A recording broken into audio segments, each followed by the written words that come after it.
No, I'm not transitioning. I do not want to be a woman. My boyfriend has not changed me to act more feminine. When do you not just watch a video and shut up? Somebody left a comment on one of my videos and was like, you're so inconsistent. You could be so big like all the other YouTubers, but you're just... I'm broke. Like, I'm looking for a job. 2 of my cameras broke. My ring light broke. I just was like, YouTube, respectfully. Everything up make sense soon. Make a band-aid and put it over the wound. Watagwan pan, watagwan. Welcome back to my YouTube channel, guys. I really need to say welcome back to myself because it's been a whole 5 months since I last posted a video. If you're new to my channel and you do not know who I am, my name is Phillip, or Gade for short. Make sure you guys like, comment and subscribe to the ting. If you don't look at the last time I uploaded, it's been a whole 5 months. I can't believe it. My channel's all about to be demonetized because I ain't uploading. And if you're not following me on my second channel, Got It Unfiltered, my TikTok, my Snapchat, my Instagram, then you wouldn't really know what I've been up to. But I had to come off YouTube. It's been a whole year since I moved into the flat that I'm currently in. And a month before that, I didn't even know if I was going to get this flat. They don't take content creators seriously. They don't take self-employment seriously. They would rather the doctor, the full-time galleys to take the tenancy over someone like me. I did not know what I was going to do because this was my last option. I wanted to live in London. I wanted it to be affordable. And I was just praying for a miracle. And it came through and we got the flat and we're in it. It's furnished. Book, back, bam. But in all honesty, I felt like social media was done for me. Before I made the video showing you like this flat that I've moved into, I was ready to just done off YouTube and get a job. So I started looking for a job. I was like, nah, this social media thing is not working out for me. My platforms are not growing. My subscribers aren't growing. My Instagram followers are not growing. Like, what on earth is going on? Maybe I just need to just go back and get a job and work on the social media thing on the side. I knew that's not what I wanted for myself, but I had to be realistic. How am I going to maintain a 12-month tenancy agreement when I feel like social media is not promising for me right now? Like, I was going through it. I started looking for remote jobs. I started looking for like low-key part-time jobs because I had to do something. And one thing about me, money has to be coming in. I feel like from when I moved into my first flat in Manchester, like a lot changed for me, you know, like I didn't want to be the person I was back in 2018, unemployed, doing stupidness on YouTube to get a little 200, 300 pound a month. I'm not in that situation right now. I've got responsibilities and I've also made the conscious effort to look out for my younger siblings as well. When they need uni stuff, when they need school stuff, when they need their hair done. I want to be able to help. I want to be that big brother that can help. I don't want them to feel like they can't reach out to me and ask me. I done told you that already. My family dynamic is a bit f***ed up. So sometimes my siblings don't always feel like they can go to their parents or go to their guardians and get help. So they go to the person that they most relate to, that they most connect to, and they come to me. And I respect that. I wouldn't want it any other way because at that age, I didn't have someone that was like young and kind of understood what I was going through that would help me. So I've taken that up on my shoulders and I'm happy to. I'm a man. I'm 30 now. Like, come on. It was not easy because I've not worked in over 5 or 6 years. Who was really going to take me seriously? Asked my friends to refer me. I was doing application after application after application after application. I just was going through it. But as the new year came in, I actually went to church virtually. By the end of the service, I asked God for all of the things I wanted. More income, higher engagement on my social media to grow. But I knew that I had to put in the work. I knew I had to put in the work because I wasn't going to get it any other way. I went from only being monetized on YouTube and struggling to get an income on this because I was barely posting, to my second channel being monetized and earning money from shorts, from 1-minute videos, to my Facebook being monetized and my TikTok blowing up and earning money like I've never seen before. Felt fortunate enough to not rely on my YouTube income. I was making money from my other platforms.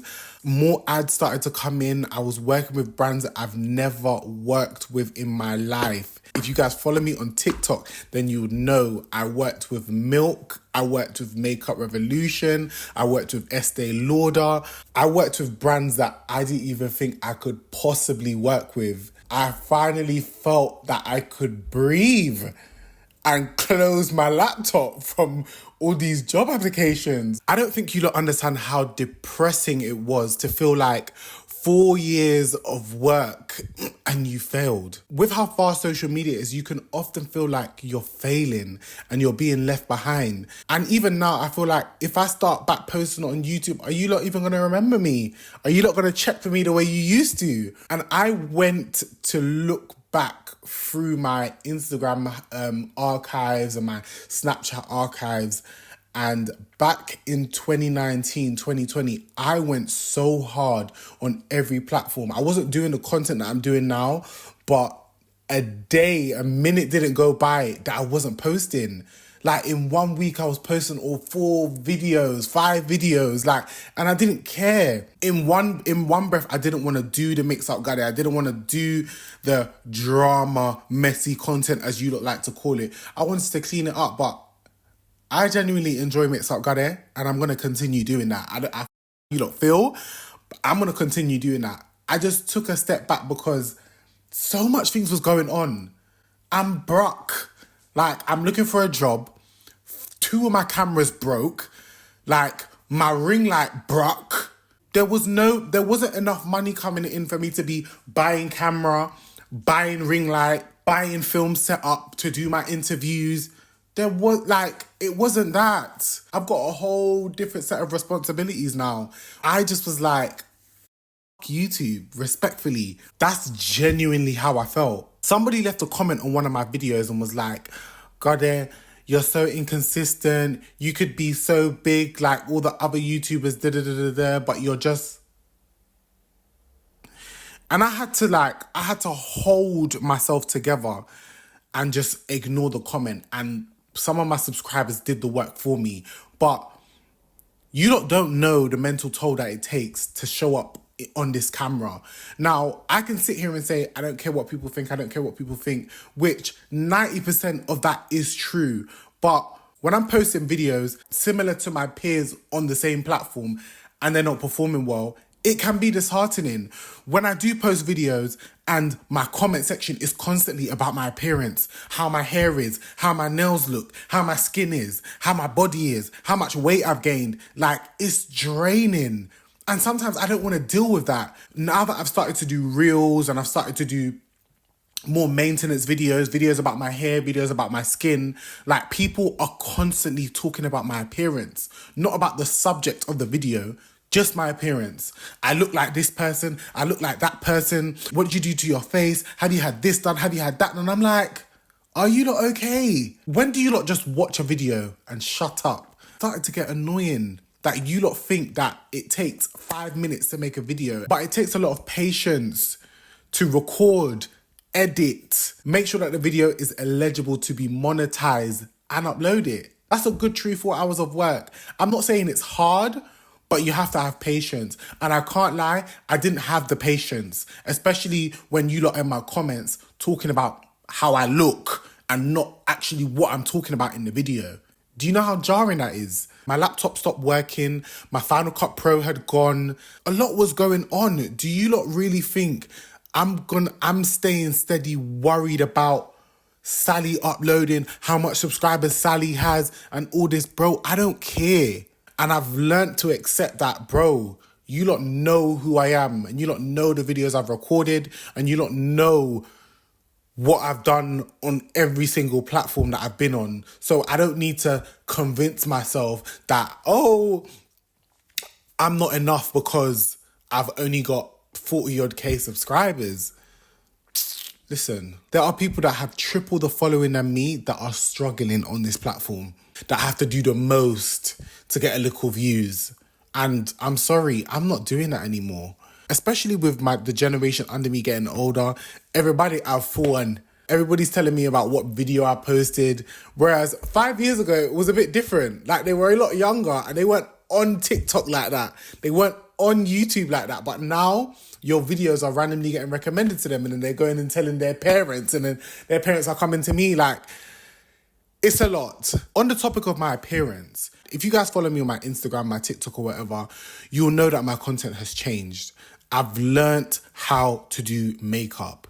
Now, when I first started posting makeup videos, I don't think you guys understand the hate that I got. I don't know how my boyfriend does it. I do not know how he's been doing it for so long, because me that's only been doing it for like a year and a half, I can't tech you lot in my comments. No, I'm not transitioning. I do not want to be a woman. My boyfriend has not changed me to act more feminine. Like, what are you lot even talking about? Where do you lot get these things from? I think you lot think I do my makeup really good. So you're like, oh shit, God is really good at this. But what you lot don't understand is anything I put my mind to, I'm going to learn how to do. And when I saw the amount of money that I could make from doing little makeup videos, why would I not do it? You lot have seen my content already. I'm all about going viral. If I can go viral from just doing makeup rather than going back and forth with someone online, but you lot are telling me, oh, I want to be a woman. Oh, your boyfriend's made you more feminine. I'm like, what are you lot talking about? And that just shows me that some of you lot don't know me. You're just homophobic. You've been homophobic, and you're just happy for me to just be this in the closet, chip on my shoulder kind of boy. When I got into that fight in Westfield, I had a massive scar on my nose, but I still wanted to upload YouTube videos. I had concealer and foundation, and that was what I was wearing. What, asking bare questions? Me, I was deleting the comments. I was deleting the comments. I think the video is still up, but I was deleting the comments because I went out and I wasn't going to admit that I was wearing makeup. Some of you are so hell-bent on projecting your homophobia onto me, and I'm just like, please understand, I'm not the person I was when I first started this channel. Yes, I'm a lot more confident. I think I did have a level of confidence back then, but I wasn't confident enough to share my sexuality. I don't even talk about my sexuality on any of my platforms. If you look at all my platforms, I did that one video back in 2020 coming out and I left it there. But every little thing that I do, it's, oh, since you've come out, you're doing the most. Like, and I'm just like, bro, what I choose to post and what I choose not to post is down to me. Nobody around me impacts what I post. And when I started being more free, being more experimental with how I look, even down to my dress sense, I've got people telling me, oh, you're dressing different because you're with this person. Everything I do is always impacted by someone else. I don't want to come across like I'm frustrated, but it just gets so annoying trying to explain, like, and it's like, why am I even explaining? Because those that get it, and those that don't are never going to get it. And it's fine. I can't come and kill myself. All the new content I've been doing has been growing my pages, pushing me to new audiences, giving me new opportunities, getting me new work. If you know me, then you know that I'm daring. I'm not shy to do absolutely anything. I'll put on a wig. I'll put on makeup. I'll put on a dress. Like, I will do that shit because that has always been me. Always. I don't care if I get to 50. If I want to have pink hair at 50, I'm going to have pink hair. If I want to wear a red lipstick at 100, I'm going to put the red lipstick on. But that's what I feel to do in that moment. I feel like every year my friendships test me.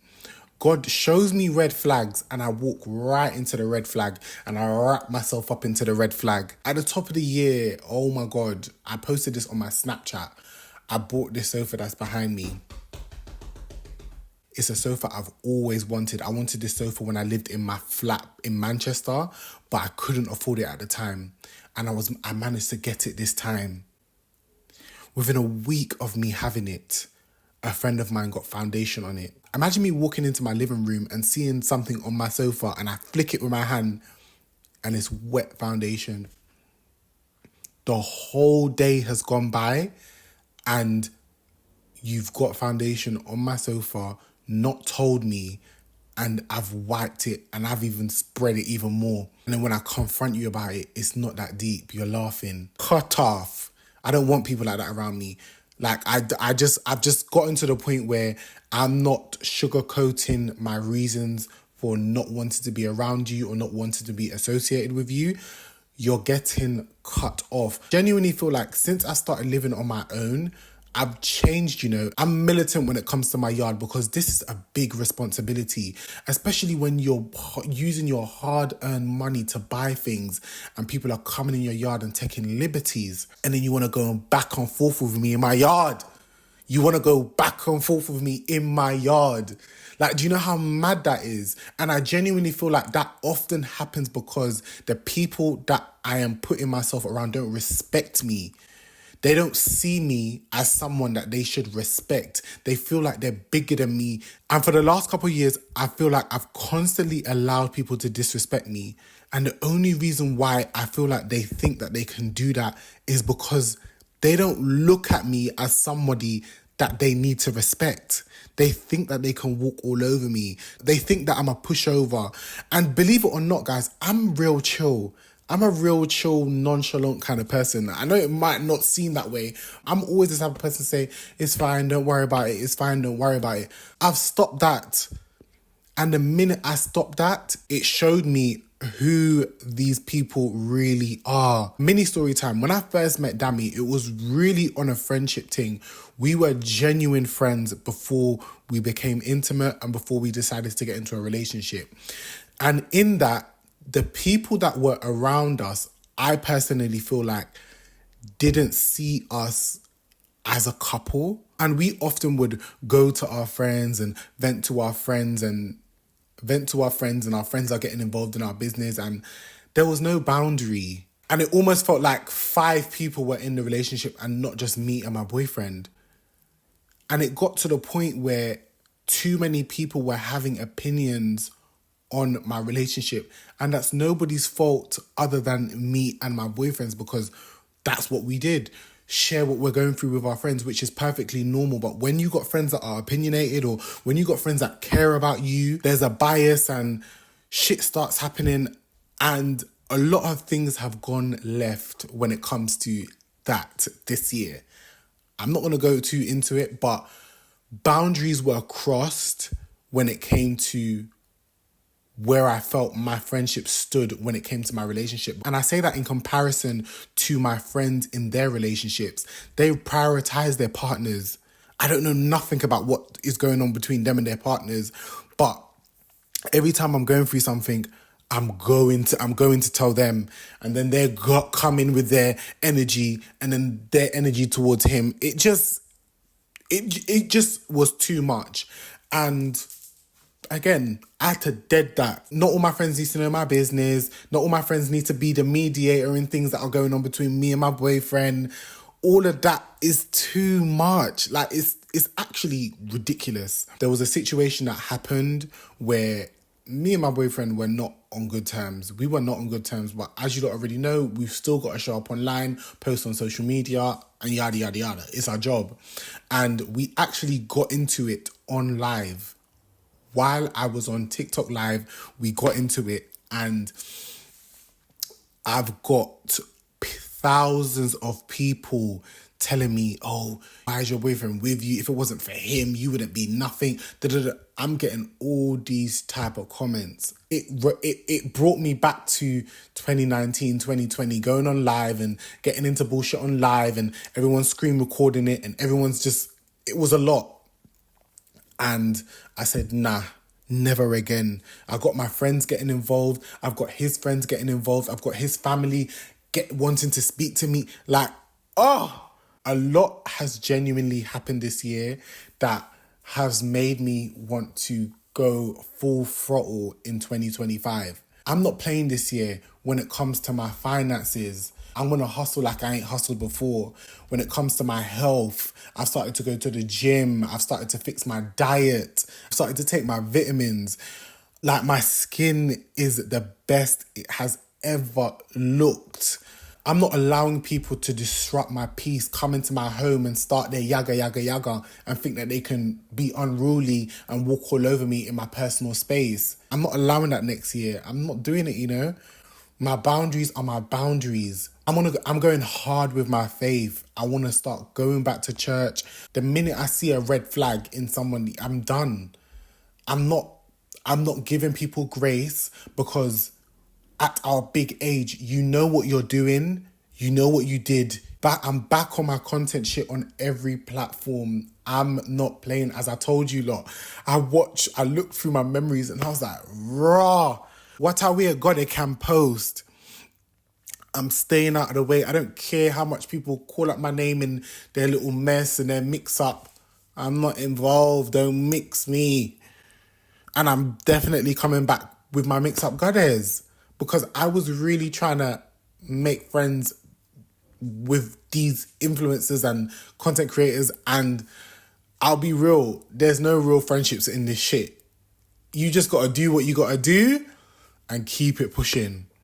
And it doesn't matter how many no's when it comes to interviews or whatever, someone is going to say yes. And we keep it pushing. That was all for this video. Make sure you guys like, comment, and subscribe. Make sure you guys follow me on my other social media platforms. I keep telling you lot, follow me on my other social media platforms. They will be listed in the description box below.